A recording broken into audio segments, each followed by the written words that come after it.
আশা করছি chicken curry আপনারা বহুবার বানিয়েছেন, কিন্তু এইভাবে একবার বানিয়ে দেখুন। টেস্ট যেমন আলাদা হবে, খেতেও খুব ভালো লাগবে। নমস্কার বন্ধুরা, কুক উইথ রাহা চ্যানেলে আপনাদের স্বাগত জানাই। চলুন আজকে আমি আপনাদের সহজ পদ্ধতিতে চিকেন কারি বানিয়ে দেখাচ্ছি। তো আপনারা স্কিপ না করে ভিডিওটা পুরো দেখতে থাকুন। আর যদি আপনারা আমার চ্যানেলে নতুন হয়ে থাকেন তাহলে আমার চ্যানেলটি সাবস্ক্রাইব করে দেবেন।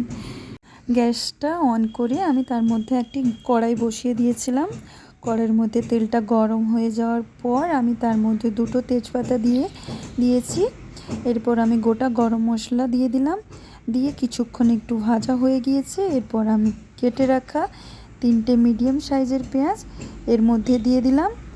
দিয়ে আমি একে গোল্ডেন ব্রাউন হয়ে যাওয়া পর্যন্ত ভেজে নেব ভালো করে। পেঁয়াজটা হালকা গোল্ডেন ব্রাউন হয়ে গিয়েছে। এরপর আমি আদা রসুনের পেস্ট দিয়ে ভালো করে ভেজে নিচ্ছি। আদা রসুনের কাঁচা গন্ধটা চলে যাওয়া পর্যন্ত ভেজে নেব। সব সময় আপনারা মাথায় রাখবেন মশলাটাকে ভালো করে কষাতে হবে। মশলাটা যদি ভালোভাবে কষানো হয় তাহলে কিন্তু খেতেও খুব টেস্ট হবে। তাই প্রথমে মশলাটাকে ভালো করে কষিয়ে নেবেন। এখানে আমি আদা রসুনটা ভালোভাবে ভাজা হয়ে যাওয়ার পরে 2 চামচ লঙ্কা গুঁড়ো, 2 চামচ হলুদ গুঁড়ো দিয়ে নেড়ে নিয়ে একটু সামান্য জল দিয়ে দিচ্ছি যাতে মশলাটা না পুড়ে যায়। এইভাবে আমি মশলাটাকে ভালো করে কষিয়ে নিচ্ছি। দেখতেই পাচ্ছেন মশলা থেকে ধীরে ধীরে তেল ছাড়া শুরু করেছে। মশলা থেকে তেল ছাড়া শুরু করলেই মনে করবেন মশলাটা ভালোভাবে কষানো হয়ে গিয়েছে। এবার আমি এর মধ্যে কেটে রাখা 2টো টমেটো দিয়ে দিলাম।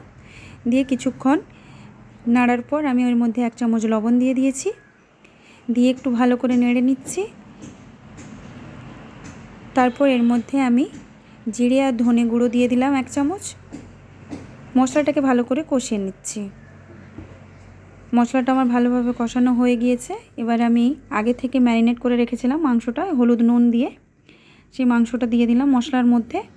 দিয়ে ভালো করে কষিয়ে নেব মশলার সঙ্গে। মাংসটা খুব ভালোভাবে কষাতে হবে।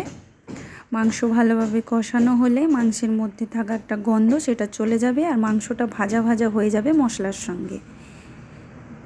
এরপর আমি এখানে 1 চামচ গরম মশলা গুঁড়ো দিয়ে দিয়েছি। তারপর কেটে রাখা ধনেপাতা কুচি এর মধ্যে দিয়ে দেব। দিয়ে আমি আরও কিছুক্ষণ হাতে সময় নিয়ে ভালো করে কষাবো। মাংসটা খুব ভালোভাবে কষানো হয়ে গিয়েছে। দেখতেই পাচ্ছেন কত সুন্দর কালার হয়েছে মশলার। মাংসটা অর্ধেক সেদ্ধ হয়ে গেছে কষানোর জন্য। এরপর আমি আলুকে ভেজে রেখেছিলাম, আলুগুলো দিয়ে দিয়েছি। দিয়ে আরও কিছুক্ষণ কষিয়ে নেব। যে কোনো মাংস রান্না করলে যখন আপনি এই মাংসটা সেদ্ধ হওয়ার জন্য জল দেবেন সেটা হালকা গরম জল দেবেন, তাতে মাংসের টেস্টটা খুব ভালো থাকবে।